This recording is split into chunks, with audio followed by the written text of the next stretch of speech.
Can somebody tell these two guys, né? Or advise these two guys to open a political party as soon as possible? Can somebody just advise them and also sponsor them whenever they need help to open a political party? Just these two. Because currently they're the leaders in South Africa. They're the ones who feel the pains of people of South Africa. So can somebody just help these two guys or advise these two guys to open a political party? I promise you it will blow up in numbers in no time. And I even have a belief that it can even qualify to be elected as a leading party in South Africa. It might take over whenever we're gonna vote. Can somebody just, I don't know guys, I don't know. What do you think about this?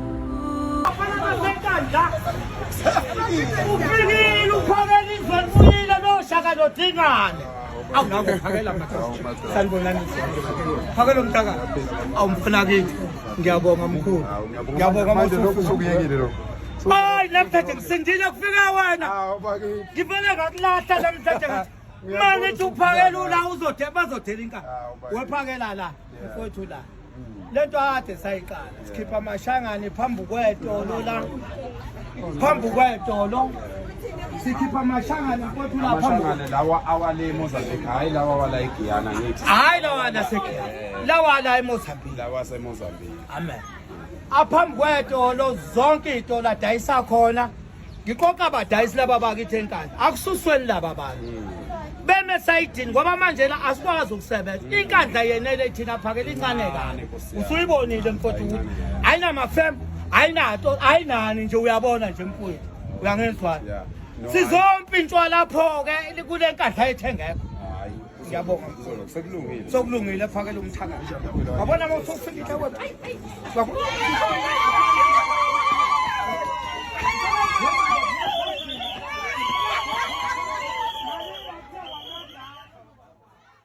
Abantu asebehambile eSouth Africa, they are closed. We are reaching a 2 million manje.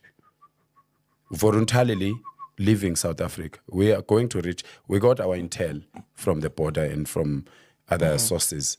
And we are happy and we appreciate that. And we respect our brothers and sisters who are responding to this call, because we don't want to sound like we are isolating Africans. But their rules are more stricter than ours. So they should understand when we do this. Yeah. But izwe alisekho kithi. Izwe alikho ngisho kuma politicians. That's why uzobona politician ithi ayo ngamane document abantu kunokuthi sitha bahambe.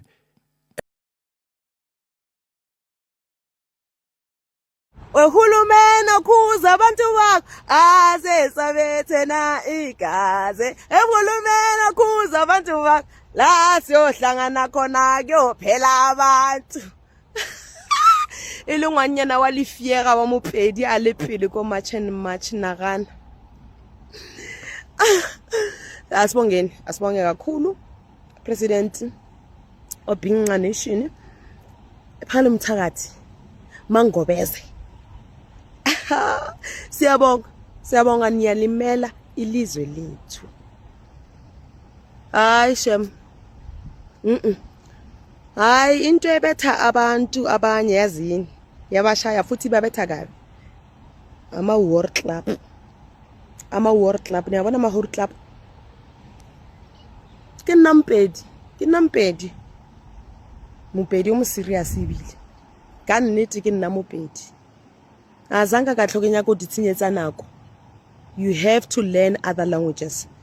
In the whole country that is so beautiful, our country, we have 12 official languages. Uhluleka uyothatha ne1 nje ilanguage. Yeah? Ithathe.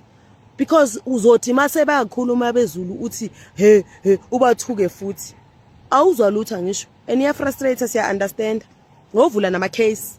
Yovula nama case uvulelo ngoba akumuzwa ukuthi lo muntu uthini. Ene ebhizelo lilizo lethu. Sibonga kakhulu. Lizolunga leli lizo elethu. Into ebashayile bona yazini. Azange bacabanga ukuthi iSouth Africa sikanje into e-1 silithanda kabi lelizwe silithanda kabi lelizwe elethu #asivumi tu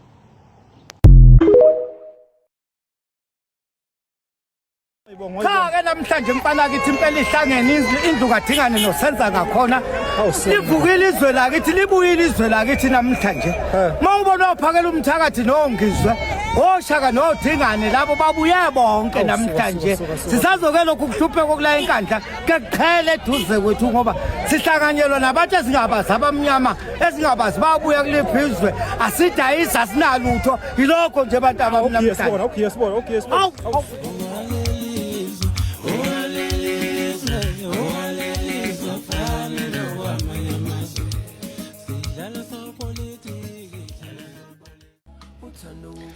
Wephakela umthakathi ukuphi wensizwa dammit awena phakela umthakathi wensizwa man uyazi ukuthi ungishintshela eswini nje kade ngakunaki mina phakela umthakathi wisizwa mfo uthini umntakasho mayifune namabhawudi ufuna insizwe enjena ke phakela umthakathi hayi insizwe lokho ikhuluma ilanda kakhulu njengontaba kayikhona insizwe nje sukuma yenza into ezweni ishanele ilungise sekushoda ukuthi nje sibe nezimali wephakela umthakathi abantu abanjengani sibasupport bayilapha emngceleni bawuvimba khona bese kuthi nalamadoda lawa thina besakhuluma indaba yodadewethu ukuthi sicela ukuthi labo dadewethu abathi bona sebezele kulabo bantu bavele babalandele bahambe nabo bese kuthi laba bakhalayo ababona ukuthi ngeke siphile ngaphandle kwalabo abantu sithi abahambe abazokungcola isizwe lethu nabo abahambe ngoba phela kanti kusho ukuthi thina sidepende kubo bona babona ukuthi badepende kubona abahambeke baxoshwa yini emazweni abo amazwe abakwazi ukuphila bengekho uma ngabe thina sike sikwazi ukuphila ngaphandle kwabo uqinisile phela umthakathi lo ufuna into enamabhawudi nje engeke ngibize la kodwa ke wensizwa phakela umthakathi mabasaphila abazali bakho usibongela kuyena ngikhulumela zonke insizwa ke eziphilayo mina ngiseyona insizwa sengumkhulu ngiyikhehla kodwa nje ngisenawo amehlo ukubona umuntu oyinsizwa hayi ngize ngifisa ukuthi ngabe ngakhula nawe wensizwa phakela umthakathi hayi ngiyakuzwa ndoda klena uluntu waklena unongoma ake singakuncomi usuhambile asincomo usaphila wena uJesinta hayi hamba nani nalimele iqiniso batabami uNkulunkulu angibusele nina nje niye phambili abanizondayo vele kufanele uzondo ngoba uzondwa noma ungenzanga lutho emhlabeni uzondele iqiniso siyabonga on the serious note webaba uphakela umthakathi salute yakuvuma But you know, we've seen leaders before, but I've never seen a man put his head on the block like this one. We've seen them in history books. We've seen them, Bo Martin Luther King, Bo Malcolm X. We've seen Bo Mandela, but we were not born during those days doing such things. But in our generation, I think this is the first man who doesn't rely on the blue lights and whatnot. But the parliament, but rely on the blue lights. Wow, making noise, but we've never seen such soldiers who will even tell you if window to such one, sondele manje sikhulumi. Hayi mina nyamfatela bafethina siphumekazi ene we go with such men. I keep saying I don't have a problem with being led. I'm someone who leads me. I must see who's leading me. And I wouldn't mind being led by such a person. It's one thing to scream and say, hey, it's one thing to scream. And it's one thing to stand for your story. Because I'll scream so, Marokasi Emelu Yamakokasi, Usanale security. Evangeline Chatsa fella, li confronter. But you can't do that. You can just scream from wherever you are screaming, because whatever the blue lights do, ye mates. Mara also, we don't mind being led, Buffett. We don't mind being led. Mara, motho o re leader tshwantse re bone hore wa se emela story sa gagwe re ka se lead phela ke sepokopoko fela re bone hore o rasitse fela mara a se go shubile he's the first to run away. Mara when it comes to such about David Bible man, and the crazy thing is I'm saying this as a Christian. We have seen the stories about Gideon mo Bible where they say Gideon went to war with 300 men. Because it's one thing as a Christian for us to quote what Gideon did. But when it's time to act about what we read in the book, that Gideon, and we can't do that, for me it's like, why are we reading these stories? Because this is a very sensitive time that is going to test the manhood of South Africans. Not to read that there's going to be fights, there's going to be what, but men that stand their ground and say, I'm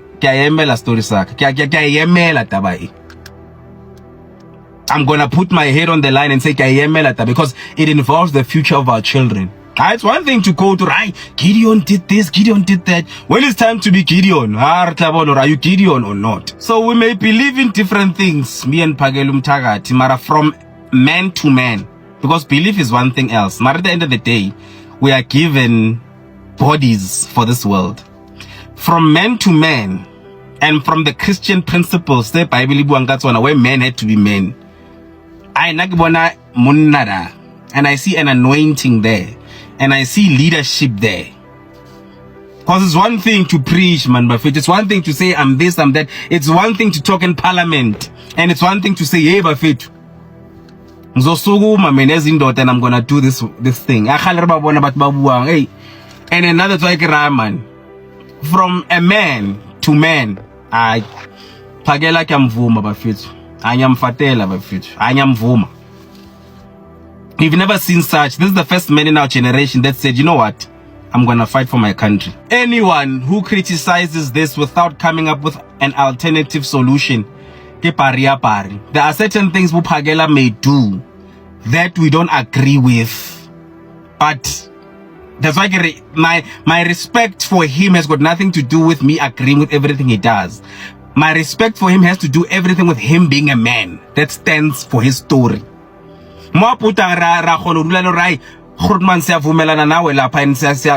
Instead of criticizing, we'd rather say, let's do this, let's stop singing this Shangan song, let's stop doing this and that. Instead of just saying criticizing, solution. So we can just salute him from a man point of view. Where we don't agree with him, we correct him in the right way instead of criticizing. Criticizing is for sissies, because those who criticize don't even have any solution. If ngomhla 30 June turns out, it goes out of hand, yeah, which you will be held liable. No. Who will do that to me? Because Mina, wherever I will be, there won't be any violence. Where I will be, and remember, I've never called for any march on the 30th. I said 30th is the deadline. So I did not say on the 30th there will be a march. So whoever wants to be involved on what I will be doing on the 30th, they should come to where I am. So whatever is going to happen anywhere where I'm not around, it's not my problem. But we've issued the order. No looting, no vandalism, and no hatred, no tribalism, and no xenophobia. So we've been very clear from almost 1 year, 6 months. Phakela umthakathi ndawuthi ngithiwe ixosha lezi nsizwa atwenze njalo phakela umthakathi abantu abangathi uyaxosha le bandla uyaliyekani babo uyaxosha ibandla noma lenze njani no siyaxoxa nebandla mkhaya hayi ukuthi alisuke la hayi alingasuki ibandla asilungise kuqala mkhaya wami yabo oh hayi musho njalo futhi silungise mfowethu hayi uthi undabandaba akaxoshwa le bandla basangalungiseka laba bantu hayi undabandaba ukhuluma njengobaba senze clean up campaign la mkhaya bakhaya bami khona senze clean up campaign la vele sithenga oplastic abamnyama aba 1000 noma size sizoba clean hayi vele upresident le ndoda ngeke abafana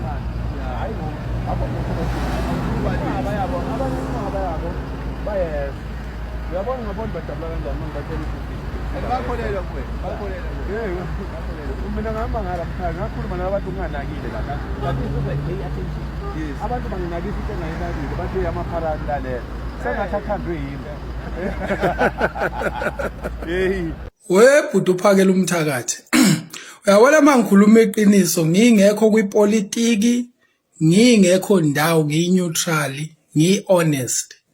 Uyabona mazithi ezintweni eziphatha iculture, eziphatha ubuZulu, ezikhangisa ngobuZulu, ubaba ubhuti omdala uphakela umthakathi.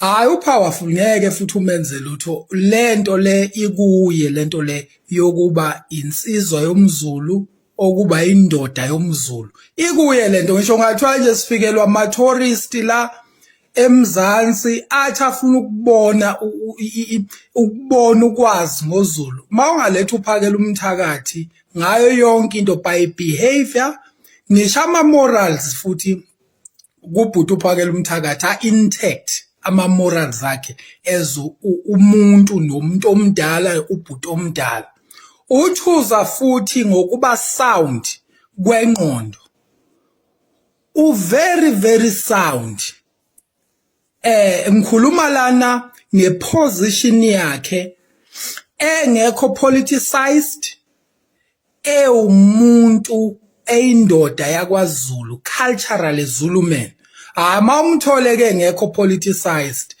mina nje ngake ngabuka ibootcamp yakhe akanawo ngaze ngatshela unkosikazi ngathi for sure mayisekhona le bootcamp kumele ngimhambise umfana wami kule yandoda uphakela umthatha sengizwe into eziningi sengibone into eziningi kuyena ukuthi lo muntu lo mangathiwa nje uthatha umfana umfake esikoleni sikaphakela umthakathi hayi engavuthwa manje kungayindoda ngisho abantu abangangathi sebevele sebehlumile kodwa ziningi izinto ongayifunda kulo yabhuti emsizweni nje ebudodeni cultural into ke efika isikhathi la eMzansi esisikhathile la eMzansi kakhulu ipolitiki yabona ipolitiki iyayifanela nayo nereligion inamandla nayo njengereligion abantu bafike bakhathwe ireligion ibahlukanise omunye akakholelwe emadlozini omunye ukholelwe emadlozini lo okholelwe emadlozini idemon lo okholela ongakholelwe emadlozini usiya kube inhlakazana nepolitiki ke injalo manje injalo ipolitiki ikwazi ukuhlakaza abantu ibahlakaze bephela abantu bengezwani bengafunani abanye beze bebulalana beqhathwa nje ipolitiki yabona ipolitiki ngendlela enamandla ngayo ngisho ngathiwa ipolitiki ihlupha ngoba ngisho ngathiwa umuntu ogudi kangakanani umuntu ohlakaniphe kangakanani the moment uba politicized ususengozini yokuthi kunanoma yiphi matter onikezwa yona uzo apply your political opinion or your political interest kuleyo matter leyo your political interest once there is political interest then you are bound to be biased and partial once wanama interest epolitiki ngisho ngathiwa uhlakaniphile ungayithuka nje uswenza into engenakho ukuhlakanipha ngenxa yokuthi kunama interest epolitiki lama interest epolitiki azokwenza ube biased ngisho ngalandi abameli amajaji uthola ukuthi ijaji olazi ukuthi lipowerful ngenye indlela li-intelligent ngenye indlela but the day lihamba ngama interest epolitiki uyozumangale nayo ukuthi kuseuye nje lo muntu lo wayesekhuluma izinto manje obonayo ukuthi ayi ngathi lo muntu lona uthengiwe lo muntu lo ngendlela yasekhuluma ngayo kanti that is how ipolitiki operate ehamba ngayo ikwenza ube politically conscious politics go with interest uba nama interest ngangokuthi ngisho ngathiwa iqembu lakho likanjani noma ngathiwa lento eyifayithelayo kanjani kunezinto zepolitiki ekusuke imele ifezeke uthola ukuthi kunemission epolitiki and then futhi ungayiphesua ufuna ukuzwa iwine ngisho ngathiwa izokwenza ukuthi wenze ngisho izinto engeselona iqiniso engaprove ndawo kodwa uthola ukuthi uyazenza for the sake of scoring a political score. So now silento siyibone kubantu abaningi amajaji kuphi amaphoyisa ubone ngisho anybody mawukuthi awuyixwayanga le awukwazi ukuthi udlale nje ukuba umuntu ugcine u-apply ama-interest epolitiki bese uba biased.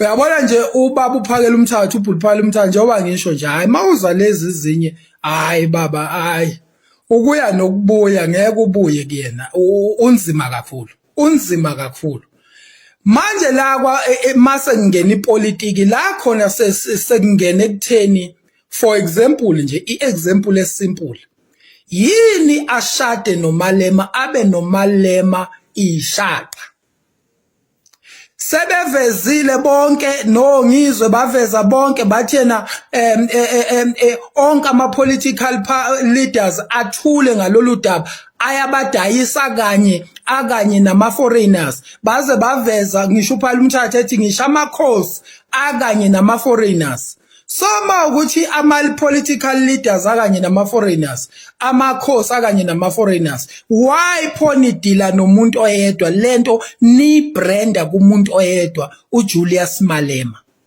why yonke indawo la inkhona ayipheli i-interview interviewer ama-journalist ningakaze nithuke uMalema nikhulume nge-EFF ni-discredit ni-campaign i-EFF angithi yabona lapha ibambisa khona lento ukuthi there is political interest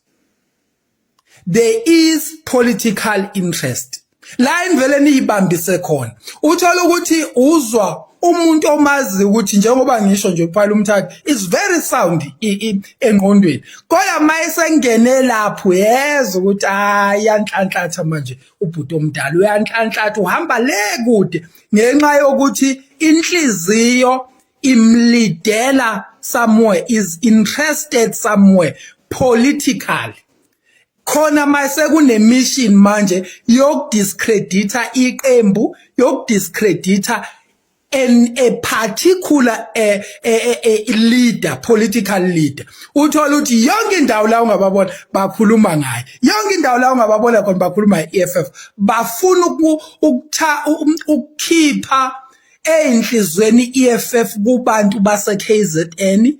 Bafuna ukuyidecampaign bazi kahle ukuthi KZN amaZulu anabantu abaningi by numbers. Bafuna ukuachieve leyo nto. Kodwa uma umbeka nje kubeni umZulu ubhuti uphayela umthakathi hayi lapho ila khona powerful khona la nje ungabe uzobeka ipolitiki nga ubeke yena eindoda yomZulu very powerful kodwa la mase ngene ipolitiki hayi lapho kozothola khona ukuthi maye sekukhona izinto yovela uthi uma uyibuka ubona ukuthi ayikhona into ekhona manje la khona into ekhona uhlanganisa uthi lokhu pho uqhamuka kanjani lokhu bakuthole kanjani lokhu bakwenza kanjani bese uyabona ukuthi la laba abantu ba commissioned ukwenza lento it's not something that is coming just from them ba commission ukuthi befeze enye mission futhi phezu kwale mission abathi bayenza so ilokho bhuti omdala ayizondi inkabi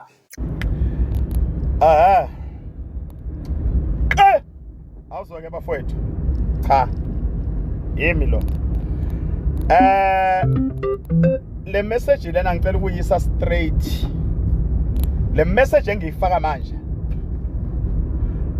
ngifuna ukukhuluma namaqhawe amabili two heroes amadela kufa awu2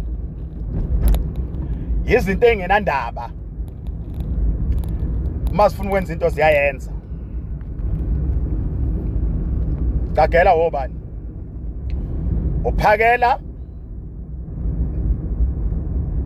umfoka ndabandaba ungizwe iqhuni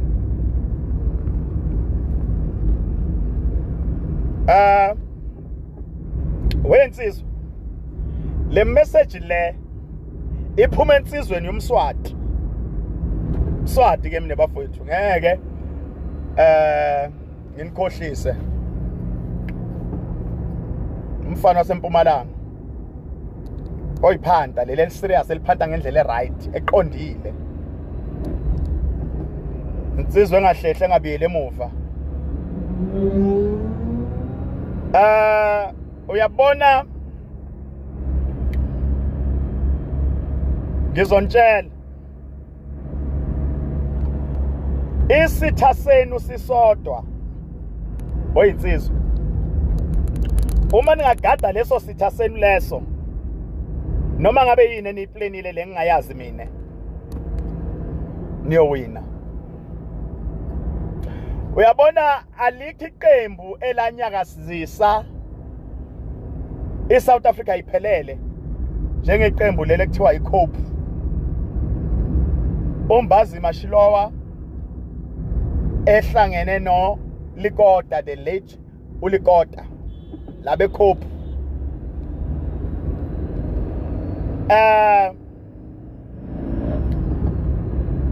Kuthe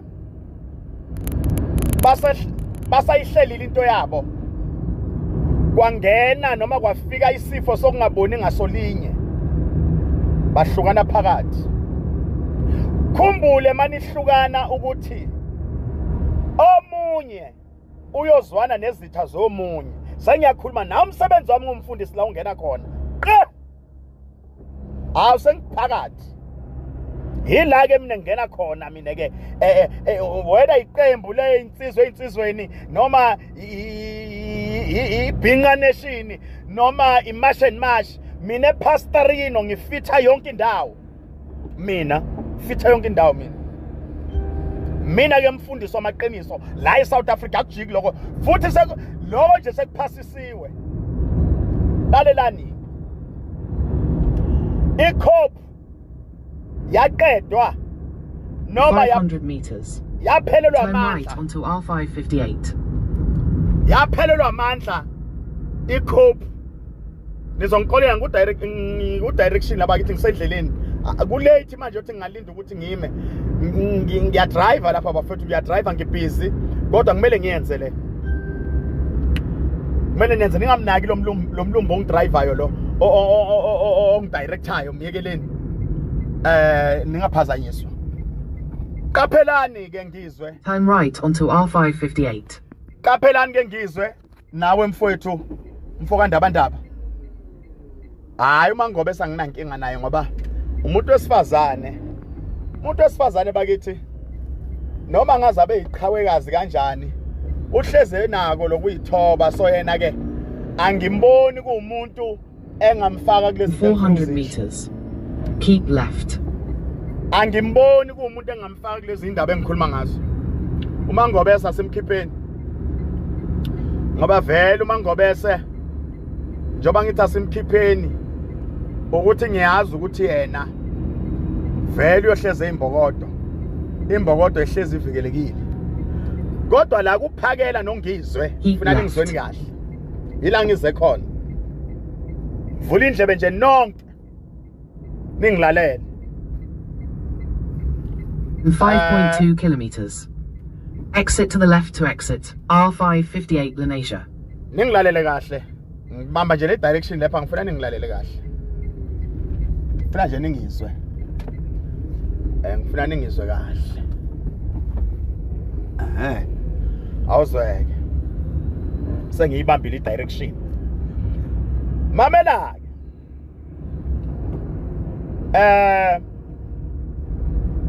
uyabona manje uphakela insizwa ephelele kwelakhe side udume uphakela ngokukhulisa ingane zabafana ziwele ebunsizweni ziwele ebudodeni sekuphakamisela amandla lokho ongizwe udume ngokuba noshuni wenkani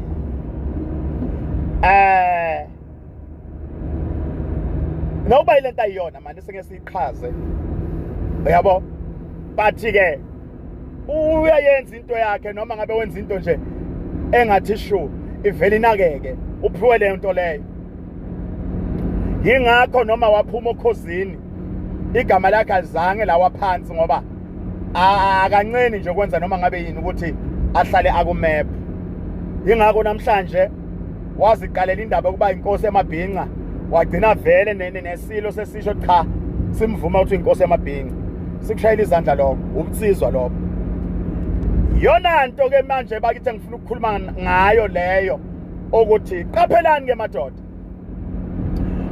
njengoba uphakelana amandla ungizwe namandla nihlangene nabantu babili nanyakazisa South Africa yanyakaza manje isitha senu somona yilesi ungizwe uzobona ngathi lento ingaye uphakela ebone ngathi ubunsizwa bungaye bese lapho kungenelela abantu bafakazela bani uphakela bathi ayiphakela unamandla abanye bavele bathi wena nkosi emabhinqi bayobe sebeniqathile ke lapho gadani leyo nto leyo azikho izinto eziningi engifuna ukuzisho naqala ukubona ukuthi ubani onamandla ukudlula ubani vele sekonakela yilapho ke iSouth Africa ngeke isaphinde inethembe khona njengoba senikwazile ukuthi manje iSouth Africa niyenze ipay attention yokunilalela once nenza lelo phutha lelo ngicela ukunitshela ngeke kuphinde nenza lelo phutha lelo niyolalela niyophupha nishode ngodayi gadani leso sitha leso gadani leso sitha leso somona gadani leso sitha seyinkulumo zabantu sengishilo mina umfundisi ungena lapha ngise Africa lana ngiyangibona ngise South Africa ngingumAfrica I'm a South African citizen so ngithi kaphelani lapha le message le angifuni ukuzwa noma ngabe ubani ecomment nje umathanda wakhe le message le iyakungizwe nophakela umthakathi phela uma uyithola wena ungayishare ukuthi zifike kubo mawusondelane nabo babonise yona ngoba ukucabana kwenu lizothi lelizwe 1 kilometer exit to the left uma nicabana lelizwe lizothi lona vele besishilo akubona bonke abantu enibabona basemva kwenu abanithandayo ngishilo ngathi abanye babona lento ngathi yaphila sebafuna ukuvela ngani osiduma ngabanye nangaduma ngingedwa mina namanje nje South Africans from different communities are continuing to show support to Phakela Umthakathi, praising what they see as decisive action and commitment to issues affecting ordinary citizens all throughout South Africa.